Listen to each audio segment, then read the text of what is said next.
Assalamualaikum adik-adik, apa kabar? Semoga adik-adik dalam keadaan sehat ya.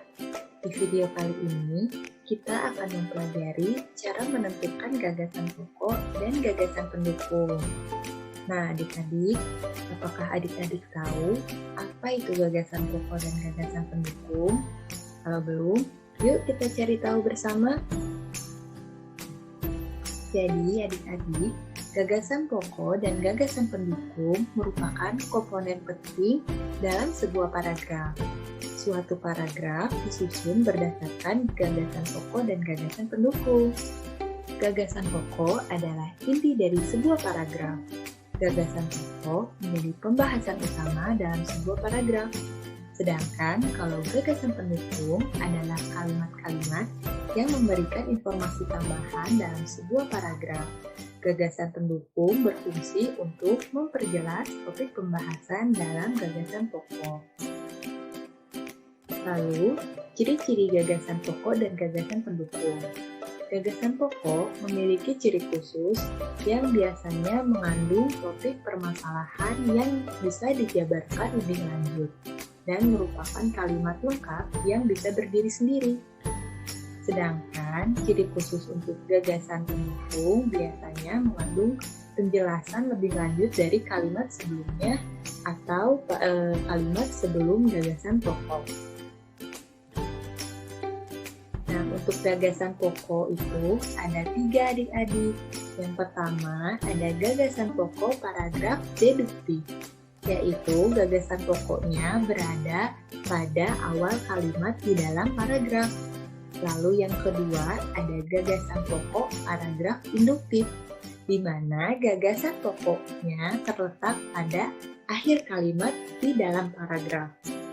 Lalu yang ketiga ada gagasan pokok paragraf campuran, yaitu gagasan pokoknya terletak di awal dan di akhir kalimat dalam sebuah paragraf.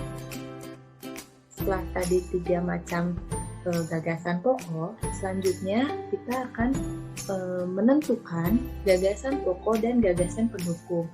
Hal yang pertama dilakukan, membaca paragraf secara keseluruhan. Lalu yang kedua, menyimpulkan topik pembahasan dalam paragraf. Yang ketiga, menentukan kalimat utama dan kalimat penjelas. Dan yang keempat, baru kita bisa menentukan gagasan pokok dan gagasan pendukung dalam paragraf. Nah, sekarang kita akan mencoba menentukan gagasan pokok dan gagasan pendukung. Kita mulai dari contoh yang pertama ya. Langkah pertamanya tadi kita membaca dulu paragraf secara keseluruhan. Mari kita baca sama-sama. Rujak soto merupakan kuliner yang berasal dari Banyuwangi, Jawa Timur. Makanan ini memadukan rujak dengan bumbunya yang khas dan soto yang disajikan bersama kuahnya. Rujak soto tersebut dari bahan-bahan rujak seperti biasanya, yaitu sayuran, lontong, tahu, dan tempe. Sedangkan soto yang digunakan biasanya hanya kuah dan daging pada soto babat saja, bukan merupakan menu lengkap. Nah, selanjutnya setelah membaca keseluruhan dari paragraf, kita akan menyimpulkan topik pembahasannya. Tadi setelah kita baca, topik pembahasannya yaitu adalah rujak soto. Lalu selanjutnya kita menentukan kalimat utama dan kalimat penjelas. Kita bisa mulai di sini. Untuk yang pertama, nanti kita akan kalimat utamanya menggunakan warna merah dan kalimat penjelasnya akan kita berikan warna hijau. Nah, untuk yang pertama, kalimat pertama, rujak soto merupakan kuliner unik yang berasal dari Banyuwangi, Jawa Timur. Lalu kalimat keduanya, makanan ini memadukan rujak dengan bumbunya yang khas dan soto yang disajikan bersama kuahnya.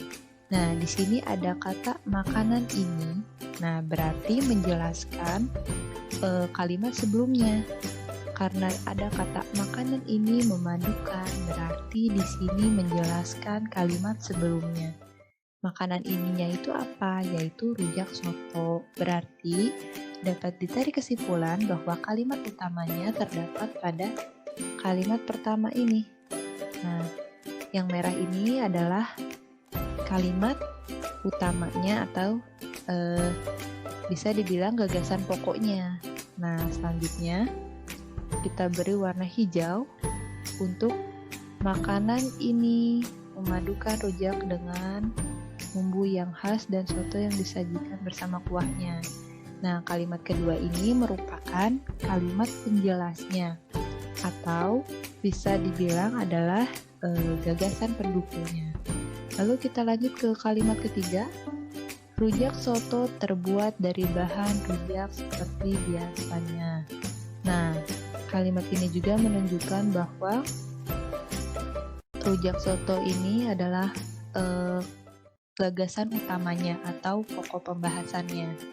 Lalu yang keempat atau kalimat keempatnya di sini juga sama merupakan kalimat penjelas atau gagasan pendukung dari kalimat pertama.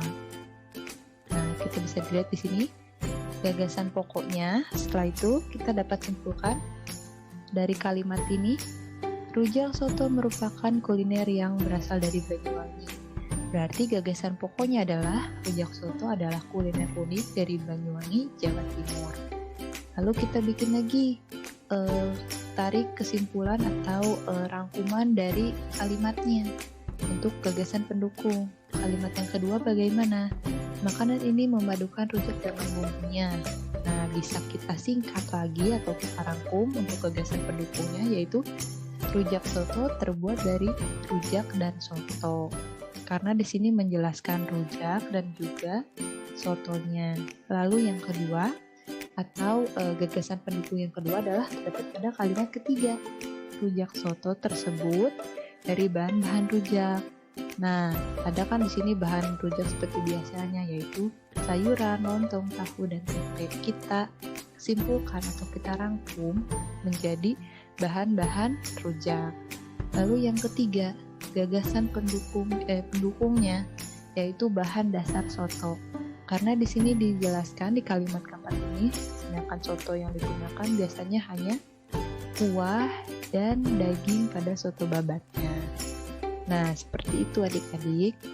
Karena gagasan pokoknya berada di awal kalimat, berarti ini jenisnya gagasan pokok paragraf deduktif karena berada pada awal kalimat. Nah, setelah itu kita coba ya ke contoh yang kedua supaya adik-adik lebih paham. Contoh yang kedua, kita baca dulu ya sama-sama. Angklung adalah salah satu alat musik tradisional Indonesia yang terbuat dari bambu. Angklung dikenal sebagai alat musik yang berasal dari tanah Sunda, yakni Jawa Barat. Angklung terdiri dari 2, 3, atau 4 bambu dengan susunan 2, 3, dan 4 nada. Cara membunyikannya dengan digoyangkan atau digetarkan. Nah, setelah membaca ini, kita tentukan topik pembahasannya. Topik pembahasannya di sini yaitu adalah angklung. Kenapa angklung? Karena tadi kita sudah melihat di sini angklung, angklung, angklung. Kalimat yang terus disebutkan atau yang dibahas adalah angklung. Nah, selanjutnya kita akan menentukan kalimat utama dan kalimat penjelasnya. Kalimat utama akan warna merah lagi ya. Kita baca kalimat pertama. Angklung adalah salah satu alat musik tradisional Indonesia yang terbuat dari bambu. Angklung dikenal sebagai alat musik. Nah, di sini berarti menjelaskan lagi ya. Alat musik tradisional Indonesianya tuh dari mana? Berasal dari tanah Sunda, yakni Jawa Barat. Nah, berarti di sini membuktikan atau menjelaskan bahwa kalimat pertama merupakan kalimat utamanya. Lalu kita akan beri warna hijau untuk kalimat kedua, yaitu angklung dikenal sebagai alat musik yang berasal dari tanah Sunda, yakni Jawa Barat. yang warna hijau ini merupakan kalimat penjelas karena kalimat kedua ini menjelaskan bahwa alat musik ini berasal dari tanah Sunda. Kita lanjut ke kalimat ketiga ya. Kalimat ketiganya yaitu angklung terdiri dari 2, 3, 4 bambu dengan susunan. Nah, di sini juga menjelaskan bahwa angklung itu terbuat dari apa atau susunannya seperti apa. Berarti di sini adalah kalimat penjelas juga. Lalu yang terakhir, cara membunyikannya. Nah, di sini membunyikan apa? Membunyikan angklung. Berarti kalimat keempat ini juga merupakan kalimat penjelas. Kita lihat ya. Gagasan pokoknya. Gagasan pokoknya itu sama dengan kalimat utama. Kalimat utamanya adalah ini, ada pada awal paragraf atau kalimat pertama. Jadi, kalau kita singkat, menjadi angklung adalah alat musik tradisional Indonesia yang terbuat dari bambu.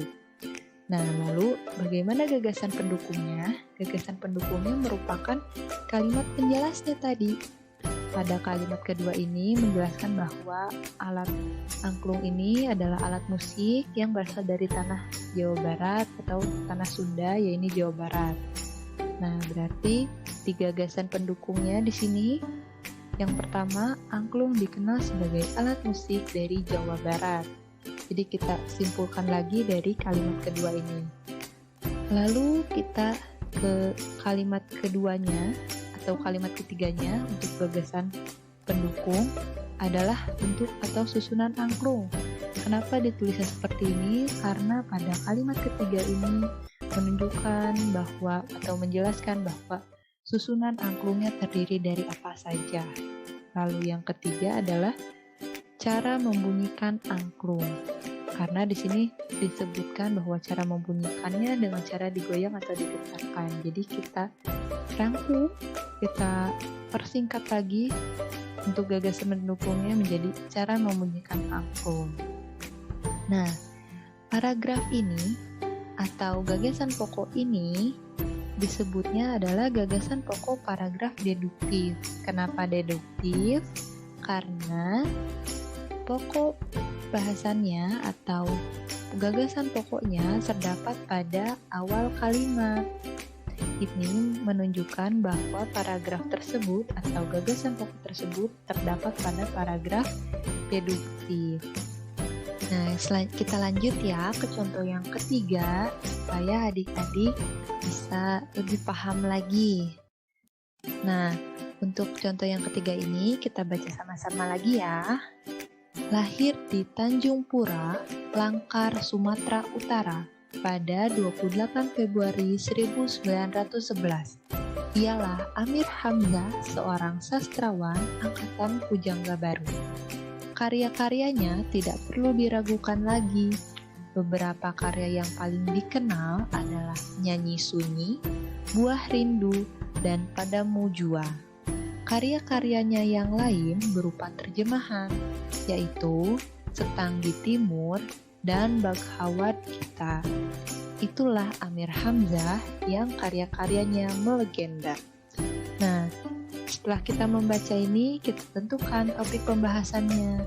Topik pembahasannya pada paragraf ini adalah Amir Hamzah. Lalu kita tentukan kalimat utamanya. Nah, setelah kita baca tadi, kan dia lahir pada bulan Februari, dia merupakan seorang sastrawan, dia karya-karyanya adalah ini.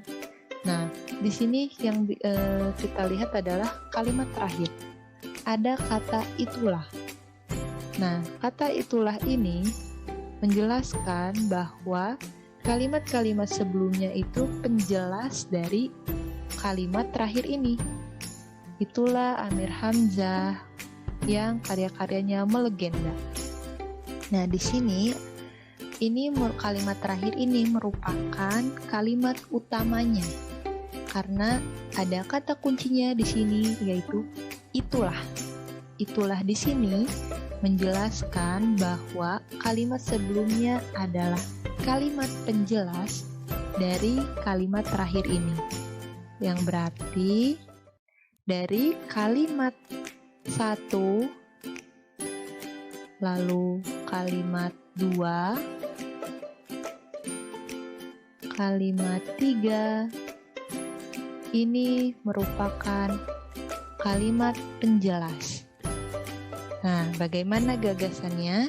Kita lihat. Gagasan pokoknya di sini adalah Amir Hamzah dan karya-karyanya yang melegenda. Itu terdapat pada akhir kalimat atau akhir paragraf.